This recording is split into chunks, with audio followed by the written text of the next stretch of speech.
ஊடக நண்பர்கள் அனைவருக்கும் முதற்கண் வணக்கமும் நன்றியும் மகிழ்வுடன் தெரிவித்துக் கொள்கின்றோம். 32 ஆண்டு கால மறுமலை திராவிட முன்னேற்றத்துடைய பயணம் முடிவுற்று தலைவர் வைகோ அவர்கள் தன்னுடைய மகன் துரைக்காக என்னை அரசியலிருந்து நீக்கியதற்கு பின்னால் அந்த அரசியல் களத்திலிருந்து விலக முடியாமல் தொடர்ச்சியாக எந்த கொள்கைகளை இதுவரையில் நாங்கள் சொல்லி வந்தோமோ அந்த கொள்கையில் பயணப்படுத்துவதற்கு எங்கள் தோழர்கள் அனைவரும் ஒன்று திரண்டு நீதி கேட்டு உண்ணாநிலை அறப்போராட்டத்தை தலைநகர் சென்னை சிவானந்த சாலையில் ஆகஸ்ட் 2ஆம் தேதி நடத்தினோம். 20ஆம் தேதி ஆகஸ்ட் மாதம் சென்னை மண்டல செயல்பேறு கூட்டத்தை பூவிருந்தவல்லியில் நடத்தினோம். செப்டம்பர் 15 தமிழ்த்தாயின் தலைவரின் பேரறிஞர் அண்ணா அவர்களுடைய 117வது பிறந்த நாளை காஞ்சிபுரத்தில் மிக எழுச்சியாக கொண்டாடினோம்.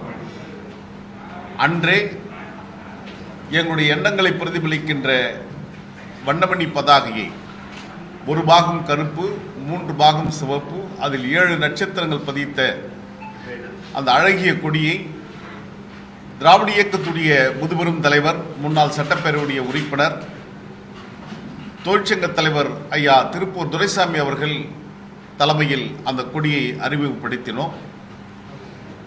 அன்றே திராவிட இயக்கத்துடைய தலைவர்களுக்கு திராவிட ரத்னா விருதை நாங்கள் வழங்கினோம். அதில் தலைவர் வைகோ அவர்களுக்கும் அந்த விருதை நாங்கள் கொடுத்தோம். அவர் வரவில்லை, அவர் சார்பில் நாங்கள் பெற்றுக்கொண்டோம். அன்று ஒரு குழுவை அறிவித்தோம். நம்முடைய எதிர்கால திசைவழி பயணத்தை இயக்கமாக அல்லது ஒரு சங்கமாக அல்லது ஒரு அரசியல் கட்சியாக எப்படி நடத்துவது என்று பொடா சட்டத்தில் கைது செய்யப்பட்டு 19 மாதம் சிறையில் இருந்த மூத்த தலைவர் அண்ணன் சிவகங்கை புலவர் செவந்தியப்பனுடைய தலைமையில் அண்ணன் DRR செங்குட்டுவன், அழகு சுந்தரம், வல்லம் பஷீர், பாண்டியராஜன், இங்க இருக்கின்ற எங்களுடைய தோழர்கள் இணைந்து 15 பேர் கொண்ட குழுவை அமைத்து அந்த குழு வருகின்ற 20ஆம் தேதி 109 ஆண்டுகளுக்கு முன்னால் 20/11/1916 ஆண்டு பிராமணர் அல்லாதோர் இயக்கம் தென்னிந்திய நலவுரிமை சங்கம் சர்பிட்டி தியாகராயர், TM நாயர், நடேஷ்னார் துவக்கிய அந்த நாளில் நவம்பர் 20ஆம் தேதி இன்னும் அடுத்த 3 நாள் இடைவெளியில் சென்னை அடையாறில் இருக்கின்ற முத்தமிழ் பேரவையில் என்ன இயக்கமா அல்லது அமைப்பா சங்கமா என்பதை பெயரோடு அறிவிக்க இருக்கிறார்கள். அதை திராவிட இயக்கத்துடைய மூத்த முன்னோடி ஐயா தொழிற்சங்க தலைவர் திருப்பூர் துரைசாமி அவர்கள் நாட்டு மக்களுக்கு அறிவிக்க இருக்கிறார். அது குறித்த அழைப்புதலை அச்சு ஊடகம் மற்றும் காட்சி ஊடகத்திற்கு கொடுப்பதற்காகத்தான் இன்று இந்த சந்திப்பை நாங்கள் ஏற்பாடு செய்திருக்கிறோம். அந்த வகையில் நீங்கள் அனைவரும் எளிவர் எங்களுடைய அழைப்பை ஏற்று வருகை தந்து சிறப்பித்தமைக்காக எங்கள் அனைவரின் சார்பில் உங்களுக்கு நன்றியை கூறிக்கொள்ள கடமைப்பட்டிருக்கின்றோம். எந்த பயணம் எப்படிப்பட்டது என்பதெல்லாம் 20ஆம் தேதி தெளிவாக சொல்ல இருக்கிறோம். உங்களால் இந்த பயணத்தில் வெற்றி கொள்ள முடியுமா என்ற கேள்வி உங்கள் மனதில் எழுவதை நான் உணர்கிறேன். உங்கள் எண்ணங்களில் இருக்கின்ற சில கேள்விகளும் என் மனதில் எதிரொலிக்கிறது. பேரறிஞர் அண்ணா அவர்களும் முத்தமிழறிஞர் டாக்டர் கலைஞர் அவர்களும் சொன்னார்கள், ஒரு இயக்கத்தை நடத்துவதற்கு குலப்பெருமையோ குடிப்பெருமையோ இல்லாத நாங்கள் செய்து முடிக்க முடியுமா என்ற கேள்வியை அன்றைக்கு எழுந்தது. அதே குலப்பெருமையும் குடிப்பெருமையும் இல்லாத நாங்கள் ஒன்று திரண்டு எங்களுடைய அரசியல் திசைவழியை தீர்மானிக்க இருக்கிறோம். நாங்கள் ஒன்றும் மிட்டா மராசுகள் அல்ல. கனடா வங்கியிலோ அல்லது துபாயிலேயோ அல்லது இங்கிலாந்திலேயோ அல்லது பிற நாடுகளிலேயோ வங்கிகளில் இருப்பு வைத்து கோடிக்கணக்கான பணங்களை வைத்திருக்கின்ற துரைமார்களும் அல்ல நாங்கள். நாங்கள் ஒரு சாதாரண எளிய குடும்பத்தை சார்ந்தவர்கள். Nations are renewed from the bottom, not from the top என்று சொல்வார்கள். இயக்கத்துடைய கட்டுமானங்கள் அடித்தட்டு மக்களால் தான் கட்டமைக்கப்படும் என்பது உளவியல் ரீதியாக உணர்ந்து கொள்ள வேண்டிய ஒன்று. அந்த உளவியலை உள்வாங்கி காலத்தாலும் சீலத்தாலும் புறக்கணிக்கப்பட்ட, ஒடுக்கப்பட்ட, பின்தங்கிய குடும்பத்தில் வந்திருக்கின்ற முதல் தலைமுறை அரசியல்வாதியாக இருக்கின்ற நாங்கள் இந்த களத்தில் உங்களுடைய பேராதரவை எதிர்பார்த்து, நாட்டு மக்களுடைய நல்லாதரவை எதிர்பார்த்து இந்த களத்தில் நாங்கள் நிற்கின்றோம். வாழ்த்து கூறுங்கள். வெற்றியை நோக்கி அல்லது போர்க்களத்தை நோக்கி நாங்கள் செல்கின்றோம். அரசியல் தேவை பிரச்சனைகள், அந்த பிரச்சனைகள் ஏராளமாக ஒன்றிய பாஜக அரசால் தமிழ் கூறும் நல்லுலகத்திற்கு வந்து கொண்டே இருக்கிறது. அதை எதிர்ப்பதற்கு, போராடுவதற்கு ஒரு சிப்பாய்களாக நாங்கள் களத்தில் எங்களை ஆகுதியிலாக்கி நின்று கொண்டிருக்கின்றோம் என்பதை முதற்கண் உங்களுக்கு நான் தெரிவித்துக் கொள்ள கடமைப்பட்டிருக்கின்றேன். 20ஆம் தேதி தான்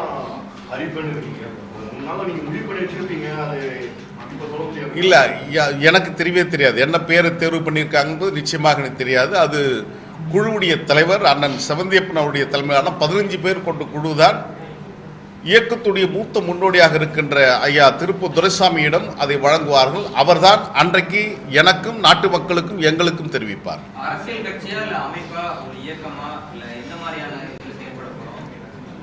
சங்கமா செயல்பட போறோம், எந்த மாதிரி செயல்பட போறோம்? அரசியல் இயக்கமாக நிச்சயம் பணியாற்றுவோம் என்பதை முடிவு செய்திருக்கிறார்கள். கட்சியாக நம்ம அப்படியே எடுத்துக்கொள்ளலாம். இயக்கமாகவும் இருக்கலாம். உங்களுடைய எண்ணங்கள், செயல்பாடுகள் எல்லாம் திராவிட முன்னேற்ற கழகத்தில் கட்சி ஒத்து போகிறது. நீங்க அரசியல் கட்சியாக ஆகும்பொழுது திராவிட முன்னேற்ற கழகத்தோடு கூட்டணி அமைக்கக்கூடிய சூழ்நிலை ஏற்பட்டால் மதிமுக இருக்கிறார்கள், எப்படி அதை ஒத்து போகும்? இது திராவிட இயக்கத்துடைய நெடிய பாரம்பரியம் தான் நாங்கள் பின்பற்றப் போவது. நான் சொன்னதை போல் 1916 தோற்றுவிக்கப்பட்ட அந்த தென்னிந்திய நலவுரிமை சங்கம் தான் நீதி கட்சியாக மாறியது.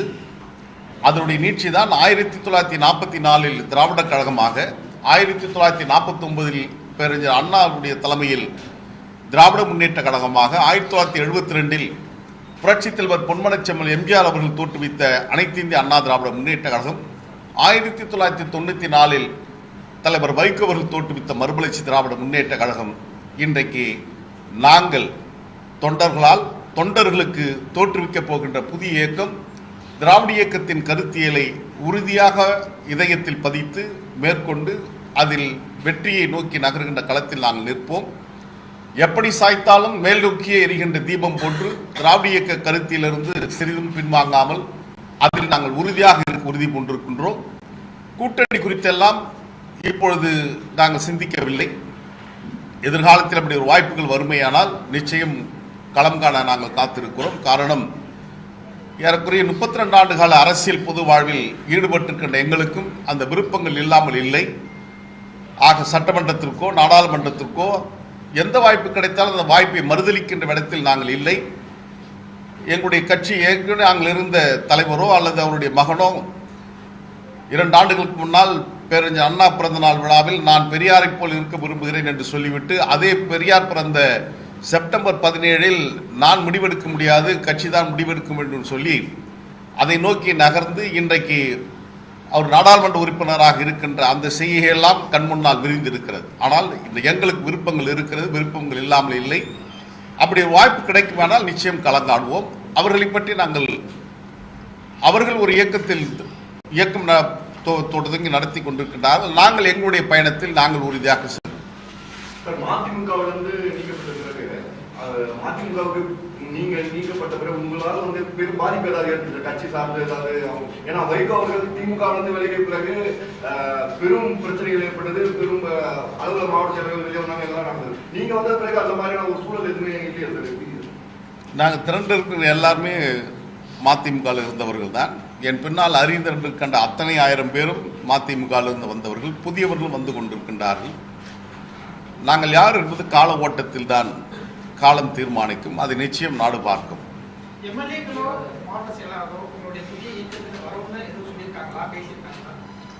இல்லை, அப்படி ஒரு எண்ணங்கள் இல்லை. இப்போ நேற்று கடந்த வாரம் கூட காவல்துறையை பணியாற்றி ஓய்வு பெற்ற ஒரு அதிகாரி கூட இப்போ எங்களுடன் இணைந்து விரும்புகிறார். அதே போன்று பல்வேறு குழுக்கள், அமைப்புகள், சங்கங்கள் எங்களுடன் இணைந்து பணியாற்ற விரும்புவதாக சொல்லிக் கொண்டிருக்கின்றார்கள். 20ஆம் தேதிக்கு பின்னால் பெரிய மாற்றங்கள் நிச்சயம் நிகழும் என்பது உறுதியாக சொல்லலாம். சார், ஒரு காலத்துல அரசியல்ல எங்களுடைய வாரிசுகள் வராது அப்படின்னு சொல்லிட்டு இருந்தவங்க ஒரு சில பேரு. அதே மாதிரி அரசியலுக்கு இப்ப பாமக, மதிமுக, திமுக இது சார்ந்து நம்ம நிறைய விஷயங்கள் பார்த்திருக்கோம். ஆரம்பத்துல சொல்றாங்க, ஆனா அதுக்கு மாறுதா நடக்கும்போது மாற்று கட்சினா நிறைய கேள்விக்கு உட்படுறாங்க. ஸோ இப்ப நீங்க புதுசா துவங்கப்படுற இயக்கத்துல இந்த மாதிரி நீங்க என்ன கேரண்டி கொடுக்க முடியும்? அப்படி இருக்குமா? வாரிசு அரசியல் இருக்கிறதுக்கு வாய்ப்பு இருக்குதா? இல்லைன்னா இல்லைன்னு உறுதிப்பட சொல்ல முடியுமா? மதிமுகவுடைய தலைமை அலுவலகத்திற்கு பேசுவதற்கு சக்தி இருக்குமே, ஆனால் தலைவர் வைகோ அவர்கள் அந்த தாயகத்தில் அமர்ந்து கொண்டு 1000 முறை ஓங்கி ஓங்கி அந்த மேசை அடித்து சத்தியமாக என் குடும்பமோ என் மகனோ அரசியலுக்கு வரமாட்டார்கள் என்று அடித்த சத்தியங்கள் இன்னும் உயிர்ப்போடு இருக்கும் என்று நான் நம்புகிறேன். எங்களை பொறுத்தவரை அந்த எண்ணங்கள் எதுவும் எப்பொழுதும் இருக்காது. நிரந்தர பொதுச் செயலாளர், நிரந்தர பதவி என்பது இங்கு எப்பொழுதுமே இருக்கப் போவதில்லை. தோழர்கள் ஒன்றிணைந்து இத்தனை முறைதான் ஒருவர் இந்த பொறுப்பில் நீடிக்க முடியும் என்கின்ற முடிவோடு தான் நாங்கள் களத்தில் வருகிறோம். எனவே அதை சார்ந்து சட்டத்திட்டங்கள் உருவாக்குகின்ற ஒரு குழுவும் 20ஆம் தேதி அமைக்க இருக்கிறோம். இது ஒரு ஜனநாயகபூர்வமான அமைப்பாக இருக்கும். நிச்சயம் மதிமுக எப்படி சர்வதிகார போக்கில் திசை மாறியதோ அதை போன்று அல்லாமல் நாங்கள் ஒரு ஜனநாயகபூர்வமான பண்பு நிலை உள்வாங்கிதான் எங்களுடைய அமைப்பை நிச்சயம் உருவாக்குவோம். அதில் வெற்றியும் பெறுவோம். எதிர்காலம் இது குறித்து பேசும். ஜனநாயகத்துல வாரிசு அரசியல் சரியா இருக்காது. அப்படி இருந்தாலும் இப்ப நம்ம அதிமுக பார்த்தோம்னா ஒற்றுமைக்கு மாறா இருக்கிற விஷயத்த நம்ம பார்க்கிறோம். வாரிசு அரசியல் இல்லாதனால பாஜக எடுத்துட்டோம்னா மத சார்ந்த விஷயங்களை நம்ம அவங்களுக்கு சொல்லணும். ஆனா இதே இது வாரிசு அரசியல் உள்ளவங்கலாம் எவ்வளவுதான் அடிச்சுக்கிட்டாலும் ரொம்ப ஸ்ட்ராங் பாண்டிங் இருக்குது இல்ல அந்த அரசியல்ல. இந்த வித்தியாசத்தை நீங்க எப்படி பாக்குறீங்க? ஒரு இயக்கம் என்ற ஒரு இன்ஸ்டிடியூஷனாக மாறுகின்ற போது அதிலிருந்து அந்த இணைப்பு நீங்கள் சொல்வதை போல் இருப்பது உண்மைதான். ஆனால் ஒரு ஜனநாயக அமைப்பில் அப்படிப்பட்டது ஆரோக்கியமான ஒன்று அல்ல என்பதுதான் உளவியல் ரீதியாக நாம் புரிந்து கொள்ள வேண்டிய ஒன்று. நீங்கள் சொன்னதை போன்று பாரதிய ஜனதா கட்சி மதவாத சிந்தனை கொண்டவர்கள் என்று நீங்கள் சொல்லுகின்றீர்கள். மதவாதம் ஜனநாயகத்துக்கு எதிரானது. அது ஒரு பொதுவான கருத்தாக இருக்கிறது. பொதுவான கருத்தாக இருந்தாலும் மதவாதம் என்பது ஜனநாயகத்துக்கு விரோதமானது. காரணம், அங்கே ஏற்றத்தாழ்வுகள் இருக்கிறது, சாதிய வேறுபாடுகள் இருக்கிறது, மத மோதல்களை உருவாக்குகின்ற இயக்கமாக இருக்கிறது. ஜனநாயகம் அப்படி அல்ல. அனைவரும் சமமாக பார்க்கின்ற ஒரு கூறில் நாங்கள் இருக்கின்றோம். இங்கே ஆண்டான் அடிமைத்தனம் கிடையாது, சாதி மத வேறுபாடுகள் கிடையாது. இப்படிப்பட்ட நிலைமையில் ஜனநாயகம் தான் சரியான பாதையை நோக்கி செல்லும். எனவே அந்த ஜனநாயக பாதையை தேர்வு செய்கின்றதாகத்தான் நாங்கள் எப்பொழுதுமே உறுதியாக நிற்கின்றோம். சட்டமன்ற தேர்தல் உங்களுக்காக தொகுதியை வாங்கி கொடுத்தார். நிச்சயமா வாங்கி கொடுத்தார். சத்யா போட்டியிடுறதுக்காக வாய்ப்பெல்லாம் கொடுத்தாரு. 14 நீங்க நாடாளுமன்ற தேர்தலாம் போட்டிருக்கீங்க. பல முறை தேர்தலில் வாய்ப்பு கொடுத்துருக்காரு. உங்களுக்குள்ள விரிசல் எங்க சார் வருது? இந்த மாதிரி சத்யா சட்டமன்றத்துக்கு போது நான் விருப்பப்பட்டேன் அப்படின்னா சொல்லியிருக்காரு பல முறை. 32 ஆண்டு கால என்னுடைய அறம் சார்ந்த அரசியலில் 28 ஆண்டு காலம் ஒரு நெடிய அரசியல் பயணத்தை தலைவர் வைகோ அவர்கள் எனக்கு கொடுத்திருக்கிறார். அதை நாங்கள் நன்றியோடு எப்பொழுதுமே நினைவு கூறுவோம். என்னுடைய அரசியல் என்பது, என்னுடைய முகவரி என்பது தலைவர் வைகோ என்பதை நான் இப்பொழுதும் சொல்வேன், எப்பொழுதும் சொல்வேன். எப்பொழுது அவருடைய மகனை அரசியல் கொண்டு வந்தாரோ அப்பொழுது குடும்பத்துடைய நெருக்கடி ஏற்பட்டதின் காரணமாக என்னை அலட்சியப்படுத்துவது, அவமானப்படுத்துவது, விலக்கி வைப்பது என்று தொடர்ச்சியாக நடந்து கொண்டு வந்தது. மகன் குறைந்தபட்ச ஜனநாயக பண்பு நலன் இல்லாதவர், அரசியல் படுத்தப்படாதவர், வலதுசாரி கார்பரேட் சிந்தனை கொண்டவராக நாக்பூர் ப்ராடக்ட் போன்று அவர் இங்கே செயல்பட்டு கொண்டிருக்கிறார். எனவேதான் எல்லா நிலையிலும் பாரதிய ஜனதா கட்சி சார்ந்தே அவருடைய நடவடிக்கைகள் அமைந்திருக்கிறது என்பது அனைவரும் பார்த்த ஒன்றாகத்தான் இருக்கிறது. எனவே 4 ஆண்டுகளாக அவருடைய நெருக்கடியின் காரணமாக தலைவர் வைகோ அவர்கள் இந்த நிலைமைக்கு தள்ளப்பட்டிருக்கலாம் என்று நான் கருதுகிறேன். குறைந்தபட்சம் நான் லண்டனில் இருந்து அங்கே சென்று லண்டன் பாராளுமன்றம் என்று சொன்னால் அந்த முழுமையான அவை அல்ல, மக்களவையோ அல்லது பிரபுக்கள் அவையிலோ அல்ல, அது ஒரு சிறப்பு அவையில் நான் பேசுகிறேன். அடுத்து ஈழத்தமிழுக்கு சொந்தமான 108 ஏக்கரில் வாங்கி இருக்கின்ற உலகத்தமிழ் வரலாற்று வளாகத்தில் கட்சி வேட்டி கட்டி கருப்பு துண்டு போட்டு தலைவர் வைகோ அவர்களை நான் அங்கே பிரதிபலிக்கிறேன் என்று அங்கே இருப்பவரும் சொன்னார். தலைவர் வைகோ குறித்து நான் பேசியிருக்கிறேன். அவர் செய்திருக்கின்ற ஈழத்தமிழர் போராட்டங்களை பற்றி பேசியிருக்கிறேன். இதே பாராளுமன்றத்தின் சிறப்பு வகையில் எங்கள் தலைவர் வைகோ பேசியிருக்கிறார் என்பதையும் நான் பேசியிருக்கிறேன். இப்படி நான் பேசிவிட்டு வருகின்ற போது பொதுக்குழு நடக்கிறது ஈரோட்டில். ஆனால் இதுவரையும் இல்லாத ஒரு முன்மாதிரியாக முதலாக தலைவர் வைகோ மட்டுமே பேசி அந்த பொதுக்குழுவில் நிறைவு செய்கிறார்கள் என்று சொன்னால், ஒரு இயக்கம் ஜனநாயக பண்பிலிருந்து அது ஒரு சர்வதிகார பாசிச திசையை நோக்கி செல்கிறது என்பதுதான் நான் உள்வாங்கிய ஒன்றாக இருக்கிறது. எப்பொழுது தலைவர் வைகோ அவர்கள் ஜூலை மாதம் 9ஆம் தேதி என்னை ஒரு கொடும் பழியை, யாரும் சொல்லிவிடவே முடியாது, அப்பேற்பட்ட ஒரு கொடும் பழியை என் மீது சுமத்தினார், துரோகி என்று சொன்னார். துரோகி என்று சொன்னவுடன் நான் ஊடகத்திடம் நான் உடைந்து சிதறி அழுதேன், கண்ணீர் விட்டு அழுதேன். ஏனென்று சொன்னால் 3 முறை அவருடைய உயிரை நான் பாதுகாத்தவன், எப்பொழுதுமே விசுவாசமாக கட்சி தலைவர், அதை கடந்து நான் எப்பொழுதும் சிந்தித்தவன் அல்ல. எங்கு சென்றாலும் அவரை முன்னிலைப்படுத்தி தான் பேசி வந்திருக்கிறேன். அப்பொழுது நான் உடைந்து சிதறினேன். அதற்கு பின்னாலும் தலைவர் வைகோ அவர்களும் அவருடைய மகன் துரை அவர்களும் தொடர்ந்து என்னை விமர்சிக்கின்ற போக்கை மேற்கொண்ட காரணத்தினால் என் தரப்பு நியாயத்தை நாட்டு மக்களிடம் வைக்க வேண்டும் என்பதற்காகத்தான் நான் மௌனம் கலைகிறேன் என்று 5 நாள் கழித்து மௌனம் கலைந்து என்னுடைய நிலையை நான் விளக்கினேன். ஆக இந்த பிணக்குக்கு காரணம் தலைவர் வைகோவுடைய குடும்ப அரசியல் எதிர்ப்பு அரசியலை விலக்கி வைத்துவிட்டு குடும்பத்தை உள்ளே நுழைத்து மகனுக்கு முதன்மை செயலாளர், நாடாளுமன்ற உறுப்பினர் என்ற பதவிகளை கொடுத்து அழகு பார்த்ததன் காரணமாக அவர் வருவதை நாங்கள் வரவேற்றவன் நான். அவர் வர வேண்டும் என்று முதலாக அந்த மௌனத்தை கலைத்தவன் நான் தான். ஆனால் இருந்த போதும் அவர் எங்களை அரவணைத்து செல்கின்ற போக்கு இல்லாமல் அந்த ஜனநாயக பண்போ அல்லது அரசியல்படுத்தப்படாதோ இருந்த காரணத்தினால் அவர் எங்களை நிராகரிக்க வேண்டிய சூழலுக்கு தள்ளப்பட்டார். எப்பொழுது தலைவர் வைகோ அவர்களை தன் மகனுக்காக என்னை துரோகி மாத்தையாவோடு ஒப்பிட்டு சொன்னாரோ, தலைவர் பிரபாகரனுக்கு எப்படி மாத்தையா துரோகம் செய்தாரோ என்று சொன்னதற்கு பின்னால் தான் ஈழத்தமிழுடைய பிரதிநிதியாக நான் ஜெனீவா மனித உரிமை ஆணையத்திற்கு சென்று அந்த மக்களின் பிரதியாக நான் உரையாற்றினேன் என்று சொன்னால், அவர் யாருக்காக அந்த வார்த்தையை சொன்னாரோ அதை அவர்களே நிராகரித்திருக்கிறார்கள், ஏற்றுக்கொள்ளவில்லை என்பதுதான் பொருளாக இருக்கிறது. எனவே இந்த 4 ஆண்டு கால மகனுடைய வருகையின் காரணமாகத்தான் இவ்வளவு பிணக்கும் ஏற்பட்டிருக்கிறது. இந்த நிலைமைக்கு நாங்கள் காரணம் அல்ல, தலைவர் வைகோவும் அவருடைய மகனும் தான் காரணம் என்பதை நான் உங்கள் மூலமாக சொல்லிக்கொள்ள கடமைப்பட்டிருக்கிறேன். சார், குறிப்பா அரசியல் இயக்கம் தொடர்ந்து நிறைய புதுசாக வெளியே கட்சி ஒரு இயக்கமாகி அதுக்கப்புறம் அரசியல் வருவாங்க, இல்லை சங்கம் அமைப்பு வருவாங்க. அரசியல் இயக்கம் முதலிலே தொடங்குறதுக்கான காரணம் என்ன? அரசியல் இயக்கம் கட்சி சார்ந்த இயக்கம் 32 ஆண்டு காலம் நாங்கள் ஒரு அரசியல் இயக்கத்தில் இருந்திருக்கிறோம். அந்த கட்சியிலிருந்து நாங்கள் விலக்கப்பட்ட உடனேயே நானும் என்னை சார்ந்த தோழரும் எங்களுடைய முதல் தேர்வாகவே தாய்க்களமாகத்தான் இருந்தது. அங்கே சேர வேணும் பல பேர் விரும்பினாங்க. ஆனால் அங்க இப்பொழுது இருக்கின்ற அந்த ஜனநாயக கட்டமைப்பில் அந்த தேர்தல் கூட்டணியில் சில பிரச்சனைகள் வந்துவிடக்கூடாது, அது மதவாத சக்திகளுக்கு சாதகமாக போய்விடும் என்கின்ற காரணத்தினால்தான் நாங்கள் விலகி நிற்க வேண்டிய சூழலுக்கு தள்ளப்பட்டிருக்கிறோம்.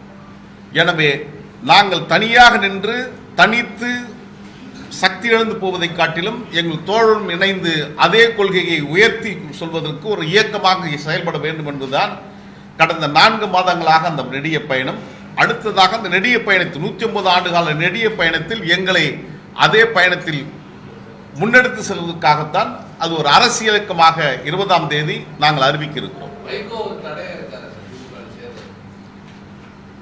குறைந்தபட்சம் கடைசியாக திருப்பூரை சேர்ந்த பல்லடத்தில் போட்டியிட்ட முத்துரத்னம், அவர் ஏற்கனவே திமுகவில் 2021 நானும் அவர், அண்ணன் பூமிநாதன் அவர்கள், வழக்கறிஞர் சின்னப்பா அவர்கள், டாக்டர் ரகுராமன் அவர்கள், டாக்டர் சதன் திருமலைக்குமார் 6 பேரையும் மறுமலர்ச்சி திமுகவுடைய தலைமை கழகத்தில் எங்களுடைய பொறுப்பை ராஜினாமா செய்து தலைவர் வைகோவிடம் கொடுத்து விட்டு அங்கிருந்து எங்களை தலைவர் வைகோவர் தான் அறிவாலயம் சென்று அறிவாலயத்தில் தளபதியிடம் எங்களை ஒப்படைத்து எங்களை திமுகவுடைய உறுப்பினராக்கி, அதற்கு பின்னால் நாங்கள் போட்டியிட்ட தொகுதிகளில் எங்களுக்கு திமுக சின்னம் ஒதுக்கப்பட்டது என்று சொன்னால் நாங்கள் திமுக உறுப்பினர் ஆகணும். 4 பேர் இன்றைக்கும் திமுகவுடைய சட்டமன்ற உறுப்பினர்கள் தான். சகோதரர் திருப்பூர் முத்துரத்தினம் அவர் மீண்டும் தன்னுடைய உறுப்பினர் கார்டை புதுப்பிக்கவில்லை, நான் புதுப்பித்துக் கொண்டேன். எனவேதான் என்னுடைய உறுப்பினர் கார்டை என்னை நீக்குகின்ற போது 1994 இருந்து அந்த இணைப்பு துண்டிக்கப்பட்டு திரும்ப 2022 துவங்குகிறது என்றுதான் அதில் 2022 தான் உறுப்பினர் கார்டை போட்டிருப்பாங்க. அப்போ அவர் சென்று சேர்ந்ததற்கு கடுமையான எதிர்ப்புகள், கடுமையான பதிவுகளை அந்த தோழர்கள் போட்ட காரணத்தால் ஒரு எச்சரிக்கை மணி அடிக்கப்பட்டிருக்கிறது. அது கூட்டணி தர்மத்திற்கு எதிராக போகும் என்ற நிலைமையை நாங்கள் உளவியலாக புரிந்திருக்கிறோம். எங்களால் திமுக கூட்டணிக்கு, மாண்புமிகு தமிழ்நாடு முதலமைச்சர் அண்ணன் தலைவர் தளபதி அவருடைய தலைமையிலான கூட்டணிக்கு எந்த விதத்திலும் பிணக்கு ஏற்பட்டுவிடக்கூடாது என்கின்ற அந்த எண்ணத்தின் அடிப்படையில் தான் நாங்கள் ஒரு இயக்கமாக இணைந்து செயல்படுவதற்கு உறுதியாக இருக்கிறோம்.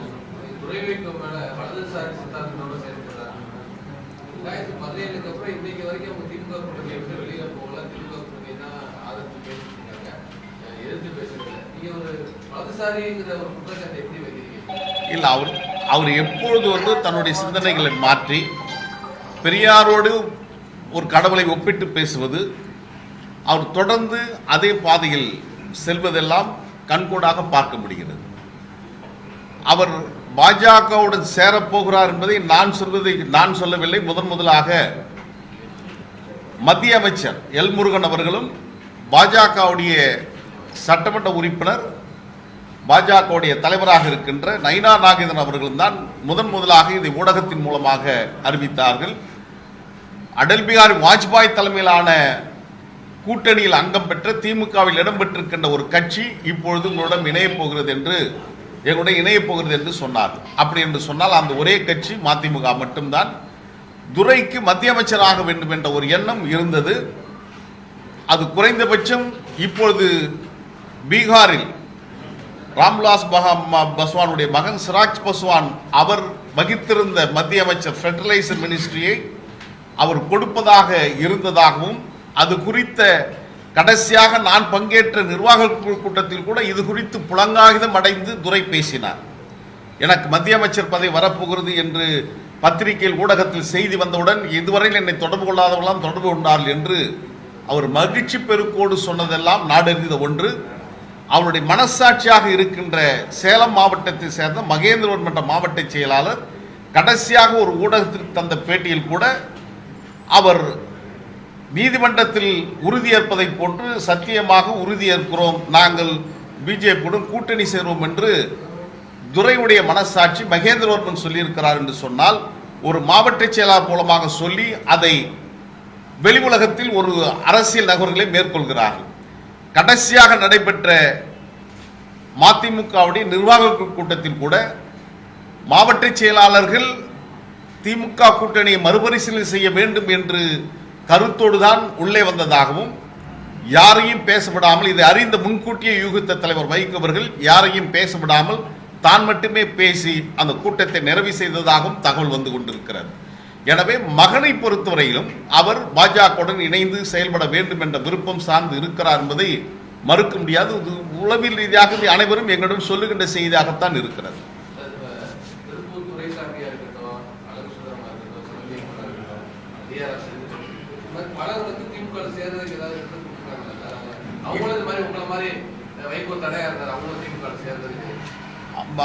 ஐயா திருப்பூர் துரைசாமியை பொறுத்தவரையில் அவர் அரசியல் பொது வாழ்க்கையிலிருந்து விலகிறேன்னு அறிவிச்சிட்டார். ஏன்னா அவரோட வயது தொண்டு வயது மூப்பின் காரணமாக இனி ஒரு இயக்கத்தில் இணைந்து பணியாற்ற முடியாது என்ற சூழல் இருக்கிறார்கள். நீங்கள் சொன்ன மற்றவர்களுக்கும் அரசியல் அபிலாஷைகள் நிச்சயமாக இருக்கிறது. வேறு ஒரு இயக்கத்தில், அது குறிப்பாக தாய் கழகத்தில் இணைந்து பணியாற்ற வேண்டும் என்ற விருப்பம் அவர்களுக்கு இருந்திருக்கிறது என்பதை மறுப்பதற்கில்லை. அதை யார் தடை விதித்தார்கள் என்பது அவர்கள் தான் சொல்ல வேண்டும். ஆனால் நிச்சயம் தடை இருக்கிறது.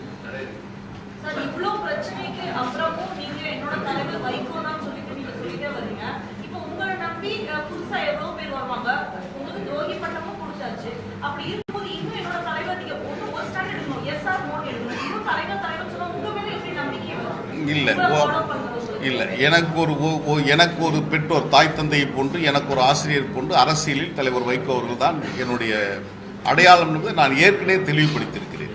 நான் இல்லை என்று சொல்வதற்காக அவர் எனக்கு தலைவராக இல்லாமல் போயிட முடியாது. அவர் என்னை துரோகி அல்லது என்று சொன்னதற்கு பின்னால் நான் அவருடைய தொண்டன் இல்லை என்பதை யாரும் மறுத்துவிட முடியாது. இன்றைக்கு நான் சமூக விதியில் பொதுவெளியில் நான் போகிறேன் என்று சொன்னால், என்னை பார்த்தவுடன் தலைவர் வைகோ அவர்களை கடுமையான சொற்களால் திட்டுகிறார்கள், ஏசுகிறார்கள் என்று சொன்னால், நான் எப்பேற்பட்ட படிமத்தை உள்வாங்கியிருக்கிறேன் என்பது உளவில் ரீதியாக புரிந்து கொள்ளலாம். ஆக தலைவர் வைகோ அவர்கள் கடந்த பேட்டியில் கூட நீங்கள் பத்திரிகையாளர் கேட்டிருக்காங்க, இது மாதிரி மல்லை சத்யா 20ஆம் தேதி புதிய கட்சி துவங்க போறாருன்னா போது ஐ டோன்ட் கேர் அப்படின்னு சொல்லியிருக்கிறார். ஐ டோன்ட் கேர் அப்படின்னாரு. I am not his son to care for me. அவருடைய மகனாக தான் நிச்சயம் கவலைப்பட்டிருப்பார், கேர் பண்ணியிருப்பார். But we do care for him, we do care for his health, we do care for his political legacy. அவருக்காக நாங்கள் வருத்தப்படுகிறோம். அவர் இன்னும் நல்லாக இருக்கணும், 100 ஆண்டுகள் வாழ வேண்டும் என்று விரும்புகின்றவர் நாங்கள். எங்களுக்கு அந்த தலைவன் மீது குறைபாடுகள் இருந்தாலும் அவரை விலக்கி வைக்க முடியாதவர்கள் தான் எங்களில் வாழ்ந்து கொண்டிருக்கிறார். நிறைய பேர் இருக்காங்களே, நிறைய பேர் இருக்காங்க. குடும்ப அரசியலால் உங்கள் மீதான பாதிப்பு அல்லது விமர்சனங்கள் ஒப்பீட்டளவில் பாமகவில் காலநிலை ஒருவருக்கு ஏற்பட்டது மாதிரி ஒப்பிடலாமா? இன்னைக்கு பாமகவுடைய தலைவர் ஐயா மருத்துவர் ஐயா ராமதாஸ் அவர்கள் அதில் சிங்கம் போல எழுந்து நின்றார். குடும்பமாக அரசியலான எனக்கு அரசியல் தான் முக்கியம் சொல்லிட்டு மகனையே தூக்கி எறிகின்ற நிலைமைக்கு தள்ளப்பட்டார்.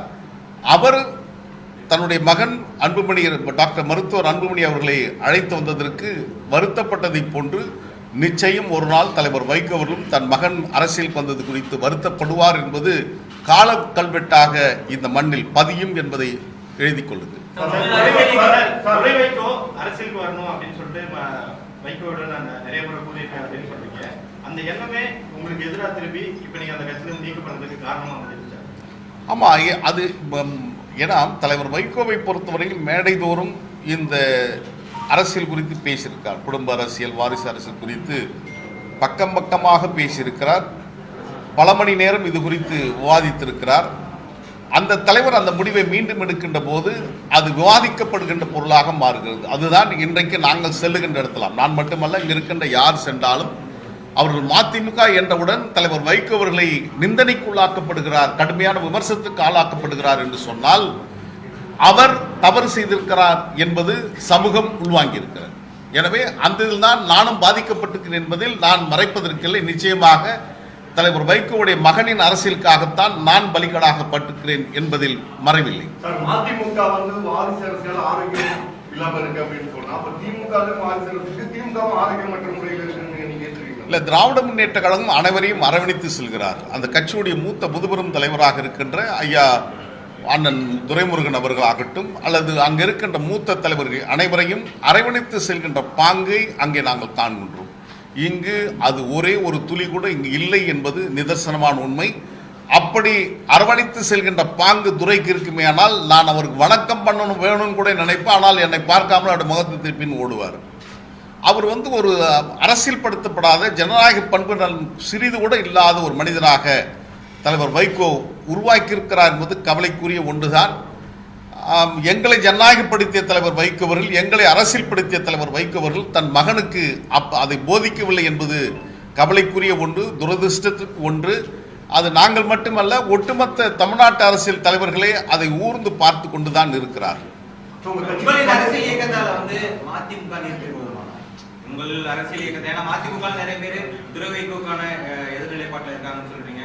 தொடர்ந்து துரை வைகோ மதிமுக தான் இயங்க போறாரு. நான் எம்பி தொடர்ந்து அவர் பொறுப்புகள் இருக்கும்போது துரை வைகோ தொடர்ந்து மதிமுக தான் இயங்க போறாரு. அவருக்கு எதிரான மனநிலை மதிமுக இருக்கிறதுனாலும் நீங்கள் ஒரு புதிய இயக்கம் தொடங்குவதனாலும் மதிமுக நீர்த்து போகுமா? நான் அப்படி நினைக்கல. ஏன்னா ஒரு இயக்கம் என்பது மென்மை கோப்பட்டவர்கள் கோவான் ஃபாரவர் என்று சொல்கின்ற வற்றாத ஜீவநதியை போன்று அந்த இயக்கம் நடைபோட்டு கொண்டிருக்கும். ஆனால் துரை என்ன பண்ணுவாருன்னா, நான் அந்த எம்பி பதவி முடிஞ்ச உடனே அல்லது அப்பா காலத்துக்கு பின்னால் நான் கனடாவில் போய் செட்டில் ஆகிடுவேன் அப்படின்னு எல்லார்டையும் பேசிட்டு வர்றாரு. எனவே அவர் ஒருவேளை அரசியல் இல்லாமல் போகலாம், ஆனால் அந்த இயக்கம் இருக்கும் என்பதை நான் உறுதியாக நம்புகிறேன்.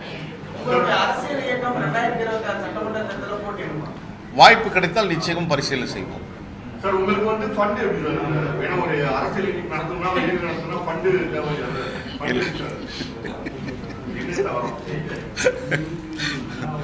ஏன்னா இன்னைக்கு நாளிதழில் புரட்டினாலே பீகார் சட்டமன்ற தேர்தலில் 14,000 கோடி ரூபாய் வாக்காளர்களுக்கு பட்டுவாடா, 1,25,00,000 பேருக்கு 10,000 வீதம் பெண்களுக்கு கொடுத்திருப்பதாக செய்தியில் வந்திருக்கிறது. எனவே உங்களுடைய கேள்வி நியாயமானதுதான்.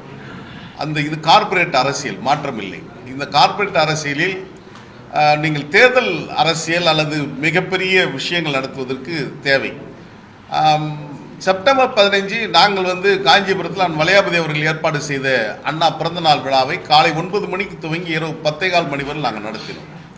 அதே வேளையில் துரை மகன் திமுக திருச்சியில் ஒரு மாநாட்டை பெரிய அளவில் கூட்டங்களை அழைத்து இத்தனை மணி நேரத்துக்கு அவங்களுக்கு விலைபேசி அழைத்து வந்த காரணமாகத்தான் தலைவர் வைகோ அவர்கள் உரையாற்றி கொண்டிருக்கின்ற போதே அந்த கூட்டம் கலைந்து சென்றதை நம்மால் காண முடிகிறது. ஒரு மாநாடு என்று சொன்னால் அந்த மாநாட்டுக்கான செய்தி என்னவென்று சொல்ல வேண்டும். கரூரில் தலைவர் வைகோ ஒரு பிரகடனப்படுத்தினார், மார்ச் ஃபார்வர்ட் கேப்சர் பவர் என்று சொன்னார். ஒவ்வொரு மாநாட்டுக்கும் ஒரு செய்திகள் உண்டு. ஆனால் கடைசியாக நடைபெற்ற மகன் திமுக மாநாட்டுடைய அறைகூவல் பைத்தியகாரா இது மட்டும்தான் அவங்களுடைய அறைகூவலாக இருந்தது. இதுதான் ஜனநாயகப்படுத்தப்படாத அரசியல்படுத்தப்படாத துறையுடைய அரசியல் நடவடிக்கை என்பதை அத்தனை ஆயிரம் பேரை கூட்டி அத்தனை கோடி ரூபாய் செலவு செய்து அவர் பயன்படுத்திய அந்த சொல்லாடல் பைத்தியகாரா நான் வீழ்வேன் என்று நினைத்தாய் என்று அவர் கேட்ட கேள்வி. இந்த கேள்வியை நான் கேட்டேன், என்னுடைய புத்தகத்தில் கூட எழுதியிருக்கிறேன். அது குறித்து நான் தான் கேட்டேன். எனக்கு கட்சி விட்டு நீக்கிய அன்று எல்லோருக்கும் நாங்கள் இனிப்பு கொடுத்து கொண்டாடினோம். காஞ்சிபுரத்தில் நாங்கள் இடம் பார்க்க செல்லுகின்ற போது இந்த செய்தி வந்தவுடன் எல்லோருக்கும் இனிப்பு கொடுத்து கொண்டாடினோம். வரவேற்பு பலமாக இருந்தது. மாமல்லபுரம் வருகின்ற போதும் செங்கல்பட்டு வருகின்ற போதும் பெரிய வரவேற்பு எங்களுடைய தோழர்கள் கொடுத்த காரணத்தினால் நான் தலைப்பிட்டிருந்தேன், நான் வீழ்வேன் என்று நினைத்தாயோ. இது ஆதிக்கத்துக்கு எதிரான முண்டாசுக்கு வெஞ்சன் முறுக்கு மீசை புலவன் பாரதி எடுத்த அறைகூவல். ஒரு இன்ஸ்டிடியூஷன் ஒரு ஆதிக்கத்துக்கு எதிராக தனி மனிதனுடைய அறைகூவல். அந்த தனி மனிதன் அறைகூவலாகத்தான் நான் அதை எழுதினேன். அதை அவர் தவறாக புரிந்து கொண்டு நான் வீழ்வேன் என்று நினைத்தாயோ என்று அவர் கத்தி கதறி அவர் பைத்தியகாரா என்று சொல்லி முடித்தது யாரும் ஏற்றுக்கொள்ளவில்லை என்பதுதான் பொருளாக இருக்கிறது. எனவே நாங்கள் எளிமையாக அதே செய்தியை உலகத்திற்கு சொல்லியிருக்கிறோம். அண்ணா பிறந்தநாள் விழாவை பல செய்திகளை நாட்டுக்கு சொல்லியிருக்கிறோம். அவர்கள் சொன்ன செய்தி இதுதான், இந்த கார்பரேட்டருடைய முடிவுகள் இப்படிதான் இருக்கும், கொள்கைவாதியுடைய முடிவுகள் என்பது ஜனநாயகப்படுத்தப்பட்டதாக இருக்கும்.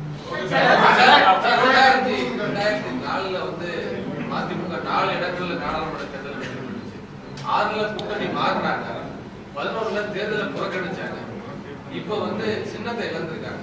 இது மாதிரி தேர்தல் கூட்டணியில வைகோ சரியான முடிவு எடுக்கல, குழம்பிய நிலையில அந்த நேரங்களில் மாற்றி முடிவெடுத்தாருன்ற காரணமா மதிமுக வீழ்ச்சிக்கு காரணம். அது நீங்களே எழுதிய செய்தி தான். சரியான நேரத்தில் தவறான முடிவெடுப்பவர் தலைவர் வைகோ என்பது நீங்க சொன்னது தான். பொதுவெளியில, தொலைக்காட்சியில, பத்திரிகையில வந்த செய்திகள். எனவே 1998 அனைத்து இந்திய அண்ணா திராவிட முன்னேற்ற கழகம் தான் மறுமலர்ச்சி திமுக ஒரு அங்கீகாரத்தை, நாடாளுமன்றத்திற்கான வாசலை திறந்து விட்டது எது என்று கேட்டால் அதிமுக தான். ஆனால் அந்த அதிமுகவுடன் கூட்டணி வைத்து 3 நாடாளுமன்ற உறுப்பினர்கள் பெற்ற மதிமுக கூட்டணி தர்மத்தை மீறி அப்பொழுது வாஜ்பாய் அரசுக்கு தார்மீக ஆதரவை தந்தது. அது அதிமுகவுக்கு கோபத்தை வெளிப்படுத்தியது. எங்களுடன் கலந்து ஆலோசிக்காமல் எங்கள் தந்த ஆதரவு தவறு என்று சொன்னார். அதற்கு பின்பாகத்தான் இங்கே தலைநகர் சென்னையில் அண்ணா பிறந்தநாள் விழா மாநாட்டை தமிழக எழுச்சி மாநாடாக தலைவர் வைகோ அவர்கள் நடத்தி சேதுக்கால் கால்வாய் திட்டத்தை அறிவிக்க சொல்லி அடல் பிகாரி வாஜ்பாய் இங்கே அறிவித்தார். அதற்கு பின்னால் ஆட்சி மாற்றம் நிகழ்கிறது. அந்த கூட்டணியில் பாஜகவுடன் மதிமுக இருக்கிறது, அதில் திராவிட முன்னேற்ற கழகம் வருகிறது. அந்த கூட்டணியோடு நீடிக்கிறோம். ஆக அப்பொழுதும் நாடாளுமன்ற தேர்தலில் போட்டியிட்டு வெற்றி பெறுகிறோம். இதற்கு பின்பாக தேர்தலில் நிலைப்பாடுகள் மாறுகிறது. பொடா சட்டத்தில் அம்மையார் ஜெயலலிதா அவர்கள் தலைவர் வைகோ அவர்களை கைது செய்து வைக்கிறார்கள். இப்பொழுது 2024 ஆண்டு நாடாளுமன்ற தேர்தலில் போட்டியிட்டு 4 தொகுதிகளை பெற்று வெற்றி பெறுகிறோம்.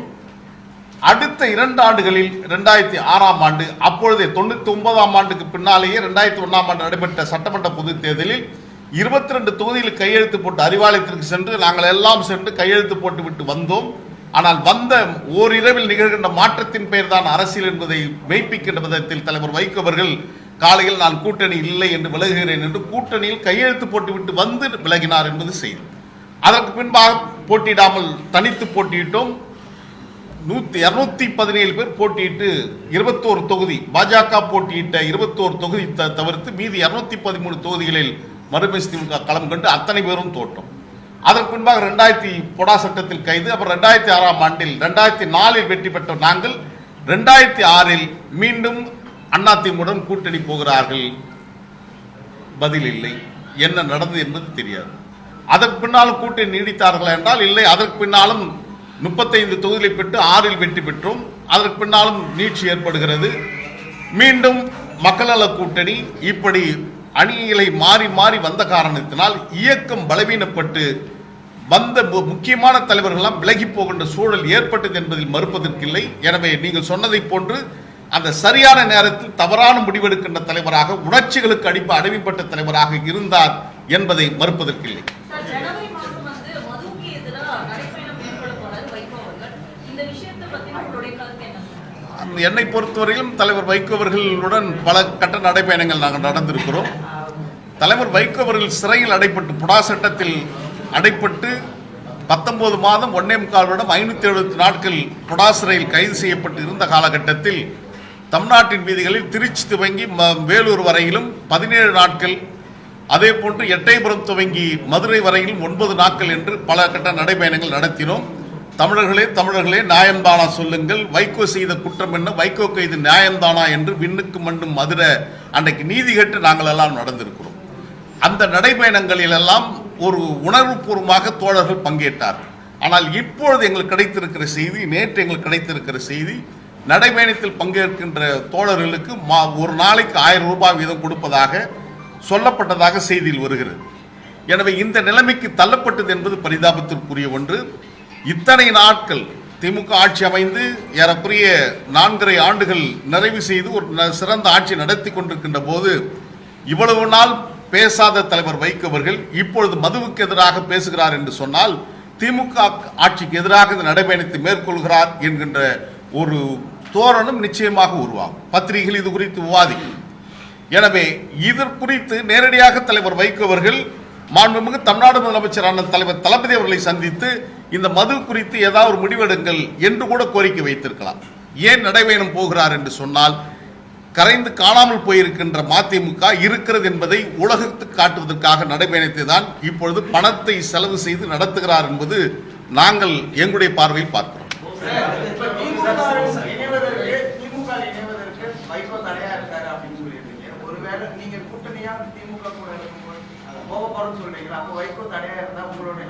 இல்ல, அவங்க திமுக ஏற்கனவே நீங்க பாத்தீங்கன்னா திமுகவிலிருந்து இருந்து வெளிவந்தது தான் மதிமுக. அந்த மதிமுகவை திமுகவுடன் கூட்டணி இருக்கின்ற போது நாங்கள் திமுக ஒரு நல்லாட்சி நடந்து கொண்டிருக்கிறது, மதவாத சக்தியினுடைய எதிர்ப்புகள் கடுமையாக இருக்கிறது. இப்படிப்பட்ட காலகட்டத்தில் எங்களுடைய சக்திகளை விரயம் செய்ய வேண்டாம் என்ற அந்த எண்ண ஓட்டத்தில் தான் நாங்கள் அவருடன் இருக்க விரும்புகிறோம். திமுக தலைமையிலான கூட்டணியில் எங்களுடைய ஆதரவை நல்க இருக்கிறோம். அது காலம் என்ன சொல்ல போகிறது என்பது விரைவில் தெரியும். 2016 திமுக ஆட்சியில் வரவிடாமல் இருப்பதற்கு தான் மக்கள் நல கூட்டணி உருவானது கருத்து. மக்கள் நல கூட்டணி உருவானது ஏதாவது ரகசியம் இருக்கா? நிறைய ரகசியங்கள் சொல்ல முடியாது. நிறைய ரகசியங்கள். கலைஞருக்கு பின்னாடி முக ஸ்டாலின் திமுக தலைவராக வந்திருக்காரு. அந்த மாதிரி வைகோக்கு பின்னாடி அதுக்கப்புறம் துரை வைகோ மதிமுக தலைவராக இல்லை, அதை எல்லோரும் ஏற்றுக்கொண்ட ஒன்று. ஏன்னா அண்ணன் தலைவர் தளபதி அவர்கள் தன்னுடைய கால்சட்டை பருவத்திலிருந்து திராவிட முன்னேற்றத்தில் பணியாற்றியவர். மாணவர் மன்றத்திலிருந்து துவங்கி இளைஞரியாக பல்வேறு நிலையில் பொறுப்பு வகித்து அவர் அரை நூற்றாண்டுக்கு மேலாக திராவிட இயக்க அரசியலில் ஈடுபட்டு கொண்டு வருகிறார். அவருடைய வருகையே கண்டித்த தலைவர் வைகோ அவர்கள் ஏறக்குறை 28 ஆண்டு காலம் எங்கே இருந்தார், என்ன பண்ணார் என்பதுக்கு தெரியாது. ஒரு கார்பரேட், அவர் குடும்பம் எல்லா குடும்பத்தெல்லாம் செட்டில் பண்ணிட்டு இப்போது நிறைவான வாழ்க்கை வாழ்ந்து கொண்டிருக்கின்ற போது இப்போது பாராசூட்ல அவர் உட்காந்துட்டு மேலே இறங்கிட்டு 32வது படிக்கட்டில் மாடியில் இறங்கிட்டு நான் தான் அரசியல் தலைவர் என்று சொன்னால் அது ஏற்றுக்கொள்ள முடியாது என்பதுதான் பொருள். நாங்கள் 32 மாடியையும் நடந்து ஒவ்வொரு படிக்கட்டாக ஏறி நாங்கள் 32ஆம் மாடிக்கு வந்திருக்கிறோம். அவர் நேரடியாக ஹெலிகாப்டர்லேயோ அந்த பாராசூட்லேயோ இறங்கி அவர் எங்களை நான் தான் தலைவர் என்று சொல்வதை ஒருபோது இதுக்கு 20க்குமான வேறுபாடுகள் இதுதான். இவர் அரசியல்படுத்தப்படாமல் எங்கேயோ வியாபாரம் பண்ணிட்டு இருந்தவர். குறிப்பாக சொல்லப்போனால் ஐடிசி கம்பெனியில் சிகரெட் உள்ளிட்ட அந்த போதை வசதிகள்லாம் நடத்திட்டு இருந்தார். இன்னைக்கு அவரோட எல்லாத்தையும் குடும்பத்தையெல்லாம் நிறைவு செய்து விட்டு இப்பொழுது அரசியல் வருகிறார். நாங்கள் எங்கள் குடும்பத்தை விட்டுட்டு எங்களுடைய கை காசை செலவு செய்து எல்லாற்றையும் இழந்து கொண்டிருக்கின்ற போது இன்றைக்கு எங்களுக்கும் அவருக்குமான வேறுபாடு இதுதான். எனவே தலைவர் தளபதி அவர்கள் நெடிய அரசியல் பாரம்பரியம், இவருக்கு எந்த பாரம்பரியம் இல்லை, அரசியல் பாரம்பரியம் இல்லை என்பதுதான் எங்க குற்றச்சாட்டு. திமுக அதிமுக போன்ற ஒரு வலிமைமிக்க திராவிட கட்சிகள் உருவாவதற்கான வாய்ப்புகள் இருக்கு. மாற்றாக திமுக அதிமுக மாற்றாக திராவிட கட்சி அது காலம்தான் பதில் சொல்லணும், காலம்தான் பதில் சொல்லணும். லேண்டிங் தப்பாச்சுன்னா சூழ்நிலை கண்டிப்பா தவறு. இப்போ மாமல்லபுரம் பக்கத்துல, நம்ம கோவளம் பக்கத்துல கூட நேற்று முன்தினம் ஒரு விமானம் தவறா கீழே விழுந்துச்சு. பயிற்சி விமானம் தானே, அது பயிற்சி விமானிகள் தானே, துரையும் பயிற்சி விமானி போல் தான். அது மேல ஒண்ணு மதுக்கு எதிராக கம்பெனி அவர் பையனை நடத்துறாரு, அதுக்கு எதிராக இதா பண்ணுவாங்க. அது இப்போ அவர் என்ன சொல்றாருன்னா, நாங்க அந்த கம்பெனியை நாங்க கொடுத்துட்டோம் அப்படின்னாரு. அவங்க உறவினர் தான் நடத்துறாங்க, அவங்க உறவினர் தான் நடத்துறாங்க. இப்பொழுது கூட அதுலேருந்து வருகின்ற வருமானங்கள் அவங்ககிட்ட தான் இருக்கு. அது கோடிக்கணக்கான வருமானங்கள் வருகிறது. அதனால்தான் இப்போ என் பொருட்டு இப்போ நீங்கள் கேட்டீங்களே அரசியல் நடத்துறதுக்கு எங்கேருந்து பணம் வந்ததுன்னு இப்போ நீங்கள் கேட்குற மாதிரி, அவர் காஞ்சிபுரம், நாங்கள் செங்கல்பட்டு மாவட்டத்தில் இருக்கிறோம். செங்கல்பட்டு மாவட்டத்திலேயே எனக்கு தெரிஞ்சு ஒரு 250 கோடி ரூபாய்க்கு அவங்களுக்கு சொத்து இருக்குது. ஹிரானந்தினியில் ஒரு மிகப்பெரிய அடுக்குமாடி குடியிருப்பு, பெரிய நட்சத்திர வெடி, ஏறக்குறைய அது ஒரு 5 கோடிக்கு மேலே அப்பொழுதே வாங்கியிருக்கிறாங்க. இப்போ அங்கேருந்து 3வது கிலோமீட்டரில் ஒரு பெரிய அரண்மனை, 10 கிரவுண்டில் ஒரு கிரவுண்டு 1.5 கோடி ரூபா. அப்படின்னா என்னாச்சுன்னு பாருங்க, 10 கிரவுண்டு 15 கோடி ரூபாயில் 5 கோடி ரூபாய்க்கு பெருமானளவு ஒரு அரண்மனை கட்டியிருக்கிறார். ஒரு அரசியல் தலைவன் என்று சொன்னால் அவருடைய கதவுகள், வீட்டின் கதவுகள் திறக்கப்பட்டிருக்கணும்னாரு. ஆனால் அவருடைய வீட்டை இப்போ போய் பாருங்க, சுற்றி மின்வேலி அமைக்கப்பட்டு அந்த 10 ஏக்கருக்கும் பெரிய பாதுகாப்போடு செய்யப்பட்டு போன வாரம் பால் காட்சி நடந்திருக்கு. யாரும் அழைக்கலை, ஏன்னா அது வெளியே செய்தி வந்துடக்கூடாதுக்காக. எனவே அவர் துரையை பொறுத்தவரை இந்த நிலைமையில் தான் அவங்க போயிட்டு இருக்காங்க. அது குறித்து காலம் வரும், பேசுவதற்கு நிறைய இருக்குது. சார், நீங்க சொத்து விஷயம் சொல்றீங்க. நீங்க இப்ப சொல்ற திமுக சார்ந்த விஷயங்கள், திமுக அரசுல இருந்தாலும் சொத்து பத்திக்கு இங்க யாருமே அண்ணாமலை காமராஜர் மாதிரி வாழையில. நீங்க சொத்து லிஸ்ட் எடுத்தா எல்லா கட்சியும் தான் எடுக்க வேண்டியிருக்கும். எல்லாருக்குமே கணக்குல காட்டாத சொத்துக்கள் இருக்கு. அண்ணாமலை ரஃபேல் வாட்ச் கட்டி இருக்காருமா, 5 லட்சம் பெருமானம் அந்த வாட்சை கட்டிட்டு இருக்காங்களே. நீங்க அண்ணாமலை ஒப்புறீங்களே? இல்ல, எங்களை ஒரு ஒப்பு விட்டு இருந்தாலும் நான் அதை சொல்றேன்.